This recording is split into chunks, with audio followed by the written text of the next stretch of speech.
Juru bicara Kementerian Luar Negeri Iran, Ismail Baghai, menegaskan tuntutan Iran untuk mengakhiri perang di Lebanon dan kawasan sekitarnya adalah bentuk tanggung jawab tidak berlebihan dan bukan tindakan tidak beralasan.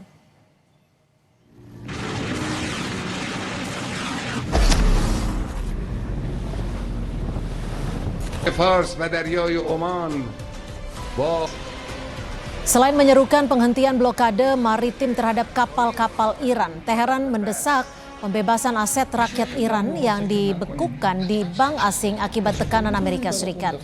Baghai juga menegaskan usulan Iran mengenai jalur aman di Selat Hormuz merupakan langkah nyata untuk membangun keamanan dan perdamaian menyeluruh di wilayah tersebut.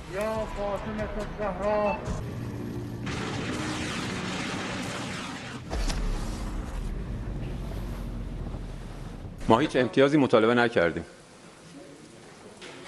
تنها چیزی که مطالبه کردیم حقوق مشروع ایران بوده. من قضاوت رو به شما و مردممون واگذار میکنم که آیا مطالبه ایران برای خاتمه جنگ در منطقه، مطالبه ایران برای توقف